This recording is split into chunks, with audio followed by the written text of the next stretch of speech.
Ezekwesili withdraws from 2019 presidential race. Party throws support behind President Buhari's second term. Customs wants 35% levy on vehicle importation reduced. In international news, Trump postpones State of Union address until shutdown is over. And in sport, under 15 national boys team future Eagles to participate in 8-nation tourney in Japan.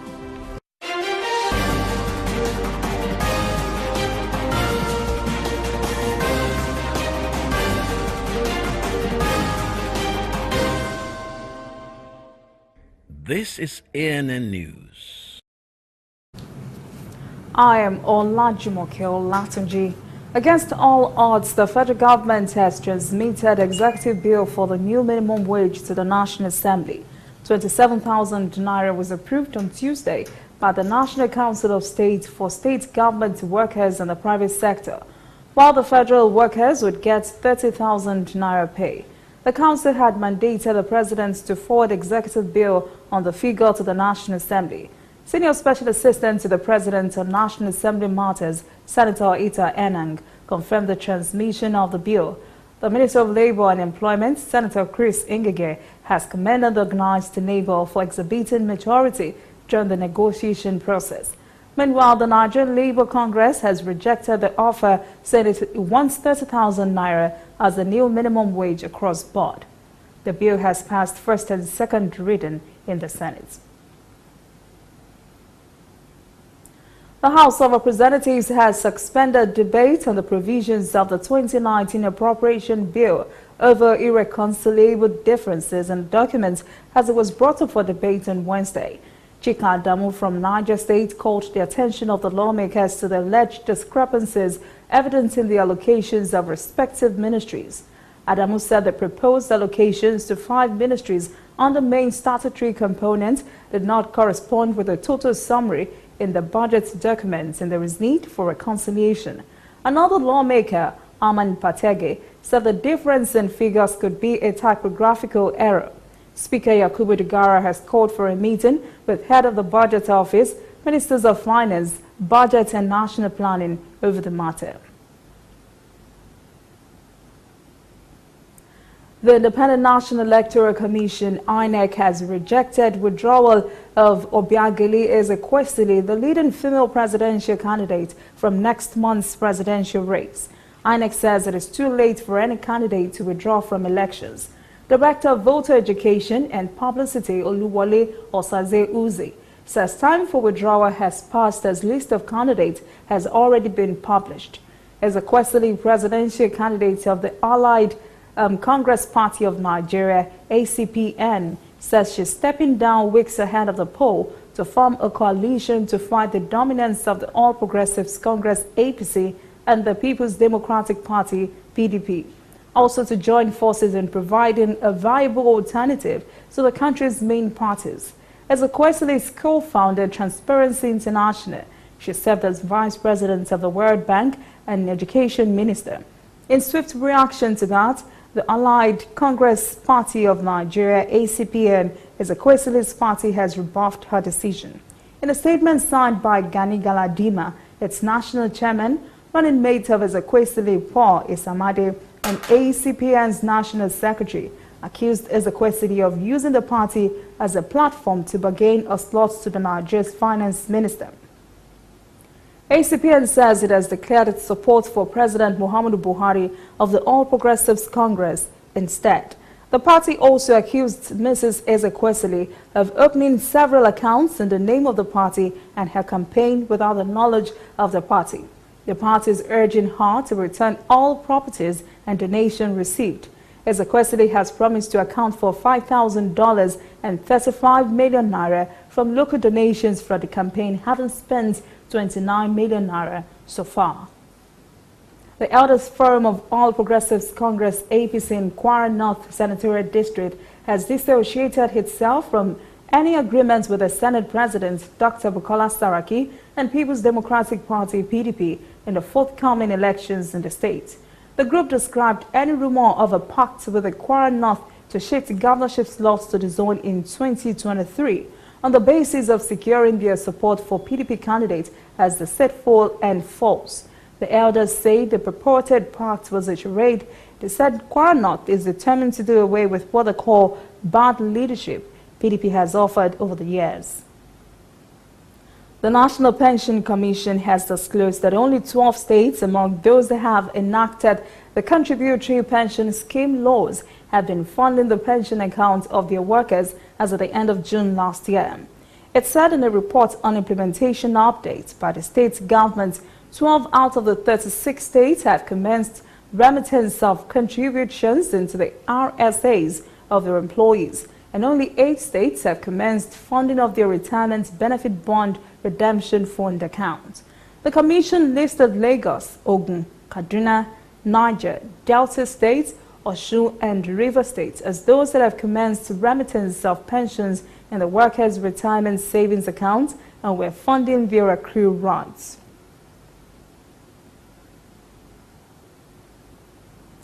Notorious kingpin Shuaibu Ogunmola, allegedly responsible for major pipeline vandalism in Lagos and its environment, has been captured by the Nigerian Navy. The NNPC said the legal activities of the kingpin through the years has led to the loss of millions of liters of product along the Lagos pipeline network. The corporation's Group General Manager, Group Public Affairs Division, Undu Ugbamadu, said Ogunmola was captured recently at his luxury hotel in Elashe community along the Badagry Creek by a joint military task force on oil theft and pipeline vandalism, Western Naval Command in Apapa. The corporation says investigations had revealed that Ogunmola operated a thriving oil theft racket for decades by hacking pipelines in some islands communities. The Controller General of Customs, Colonel Ahmed Ali, retired, has called on the federal government to reduce the 35% levy on imported vehicles. Ali spoke at the unveiling of a strategic revenue growth initiative held at the Ministry of Finance in Abuja. He says this will help reduce the rising cases of smuggled vehicles into the country. Ali said a proposal has been sent to the Ministry of Finance on the need for a reduction, adding that currently any new vehicle imported into the country attracted an import duty of 35% and an additional levy of 35%, which makes it a total duty payable on such a vehicle to 70%, which is on the high side. He advised the government could still retain the 35% import duty, while the additional 35% levy could be tinkered by bringing it downwards. He attributed the increase in smuggling to the high rate of tariff placed on goods in Nigeria. Nigerian Railway Corporation (NRC) has said the Lagos-Ibadan standard gauge line is almost ready and will be tested by February. The NRC Managing Director, Fedet Okiria, said at an inspection tour in Ijoko, Ogun State, the work on the tracks is moving towards Lagos, with 1.5 kilometers being laid daily. He says within 7 days, the track lane will reach Iju towards Sagege Corridor, Lagos State. Okiria says all the formations have been put in place to expedite the track's laying, and work had been completed between Kajola and Abeokuta. The NRC Lagos District Manager, Jerry Oche, says trains would travel at 150 kilometers per hour upon completion. Coming up, African stories. Democratic Republic of Congo Ebola record 1-day confirmed case. And later, international news. Trump postpones State of Union address until shutdown is over.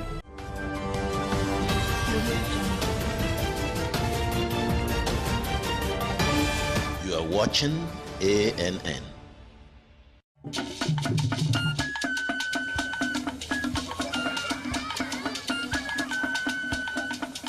Are you sure you want to do this?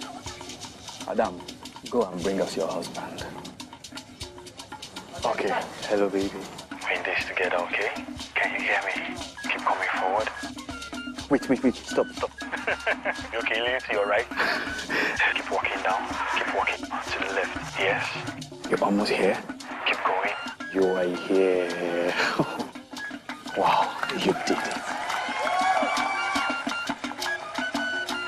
I'm just so glad I didn't have to use my cane to do this. And I am so glad no other man got you before me.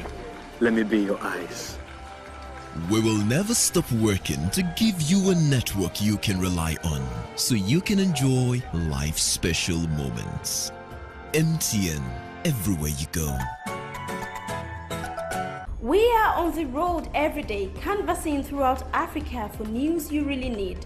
We follow the story everywhere, from every corner of Nigeria to the wide African expanse.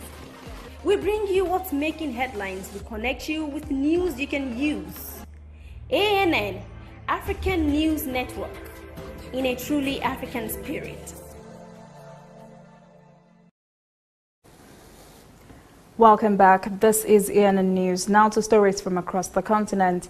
The death toll from Ghana mine explosion has risen to 16. Miners working at the Chinese-owned Sanji Mining Ghana Limited died after inhaling smoke from a blast that was detonated on Wednesday at Bain in Upper East region. Others affected were taken for treatment at the regional hospital. The Ghanaian government has now shut down the operations of the Chinese mining firm following the death. Authorities have also launched an investigation after reports suggested that the miners had died from inhaling toxic gases from an explosion in a mine tunnel. The 14 confirmed new cases of Ebola virus in North Kivu, northeastern borderlands of the Democratic Republic of Congo, are the largest one-day increase since the current outbreak was declared in August. The more than 700 confirmed and probable cases and more than 400 deaths in the eastern provinces of North Kivu and Ituri are already the second largest in history. The last time the country experienced higher numbers was during the 2013 to 2016 outbreak, when 28,000 cases and 11,000 deaths were recorded. Health officials that faced difficulties controlling the current outbreak, which has become the country's 10th deadliest since 1976. Widespread militia violence has made timely response difficult. China has condemned the social unrest taking place in Zimbabwe and has called for a national dialogue. Chinese ambassador to Zimbabwe, Wang Peng, says strikes and vandalism will not eradicate challenges. He said only dialogue will work. Peng said China is a serious investor. He said his country is not the one described the negative sentiments by some observers. He outlined some ongoing Chinese projects in the country and described Chinese people as action people. Some of the Zimbabwe projects being handled by China include a thermal plant, new parliaments building, a lithium building, a project, and a cigarette producing project. President of Egypt, Abdel Fattah al-Sisi, said on Wednesday that the most painful part of his ambitious economic reform program was over. He said though there was still some way to go before it's completed.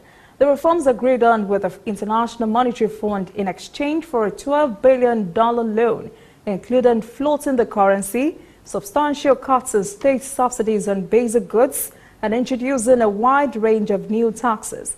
The measures led to a significant rise in prices and services. Critics say the poor and middle class were hit the hardest. Al-Sisi said his government had no choice but to embark on the reform program. Police have brutally dealt with the rare street protests that took place under Al-Sisi in office since 2014. South African prosecutors have withdrawn corruption charges against the son of former President Jacob Zuma on Thursday. Citizen Zuma faced charges of corruption and conspiracy to commit graft related to his dealings with the Guptas. Three Indian-born brothers accused of using their relationship with former President Zuma to win state contracts. The National Prosecuting Authority said it has withdrawn the case before the Specialized Commercial Crime Court in Johannesburg pending further evidence. Citizen Zuma was also due to appear at Ramberg Magistrate Court in Johannesburg in March to face charges of culpable homicide over a fatal car crash in 2014, killing one woman and seriously injuring another who later died in the hospital. Felix Tshisekedi has to be sworn in on Thursday as new Democratic Republic of Congo President marking the first peaceful transition of power in the history of the mineral-rich country since independence from Belgium in 1960. Outgoing President Joseph Kabila called for national unity in a speech since the December presidential election. The United States says on Wednesday it recognized Tshisekedi's certification by top Congolese court as the next president and hailed Kabila for enabling a historic peaceful transfer of power. U.S. State Department spokesperson Robert Palladino said in a statement they're committed to working with the new DRC government. Meanwhile, the European Union and African Union have backed up reservations on Tuesday about the disputed vote, saying they are committed to work closely with the new president, Felix Tshisekedi. When we return, international news. Trump postpones State of Union address until shutdown is over. And later, sports. National boys team prepare for 8th nation tourney in Japan.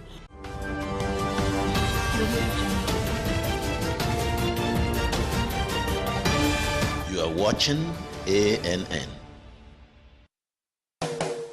If you know fit go internet or follow for Twitter, you know fit snap photo send or get it photo send. Now because you dey use Palasa, your phone no dey answer. See me see wahala. My brother, go get smartphone, yeah. Drop that Palasa phone. Phone wey no go for your hand, yeah. Drop that Palasa phone. Phone wey no fit take selfie. Drop that Palasa phone. No be correct phone, yeah. Drop that Palasa phone. Upgrade to a smartphone today and get double data for 6 months on any MTN data bundle you buy. Simply purchase a smartphone from any store, anywhere in Nigeria, or bring your current smartphone from any network. Insert your MTN SIM card to start enjoying your double data bonus. Offer is open to all new and existing MTN subscribers. Join the largest smartphone movement today. Make it up for your hand, that's Palasa phone.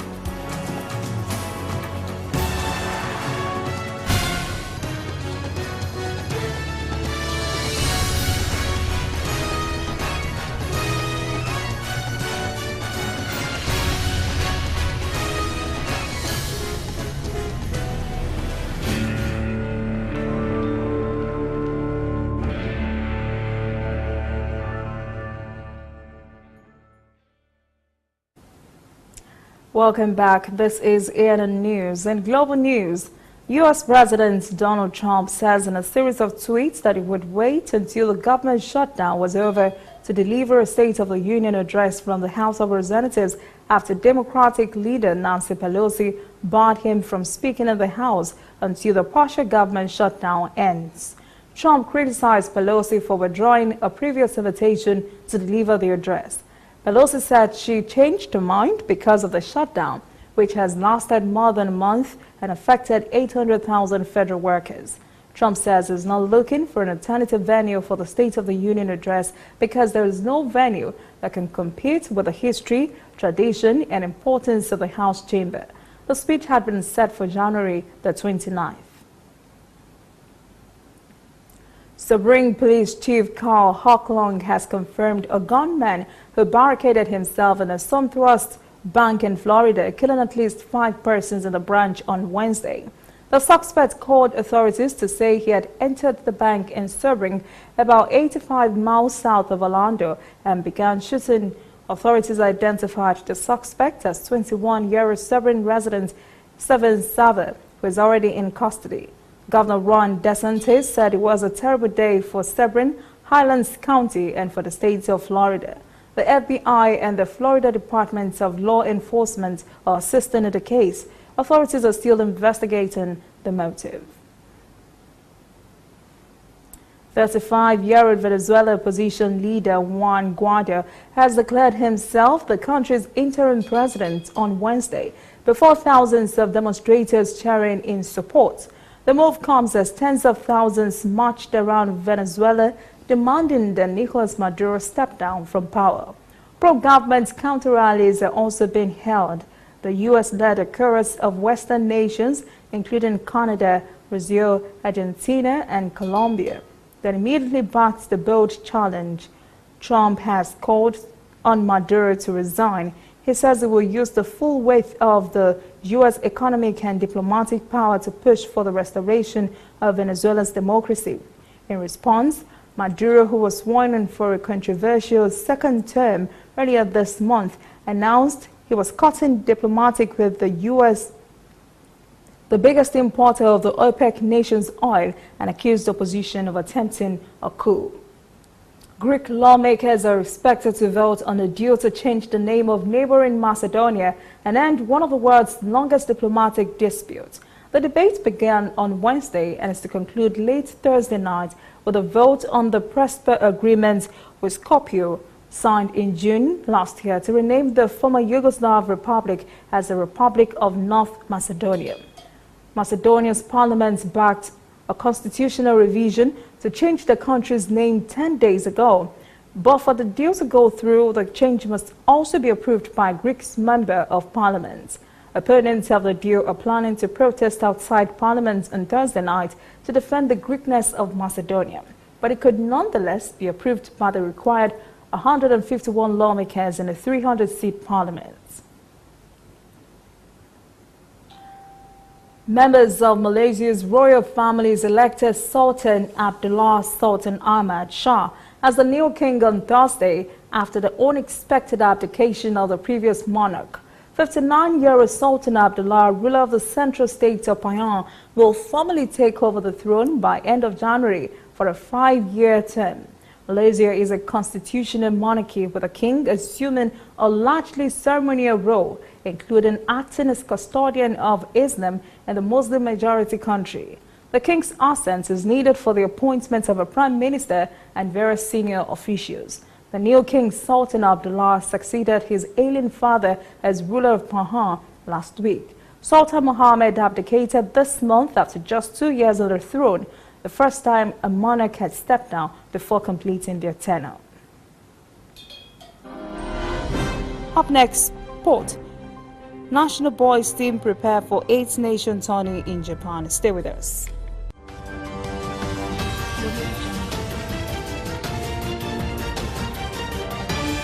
You are watching ANN. This used to be me.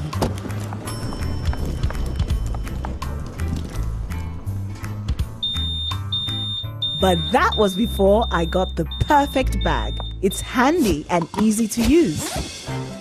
All I need in one compact space, just like my MTN Extra Value plan.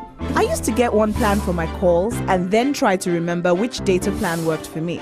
Roaming was a totally different ballgame. Not anymore. I've got the MTN Extra Value all-in-one plan. If you're a data buff like me, you get extra data with some talk time. And if you like to make calls, you get extra talk time with some data. And when I'm abroad, I automatically browse, chat, and call right on the same plan. MTN Extra Value was made just for me. More of data or calls, whichever one you prefer. MTN Extra Value is made just for you.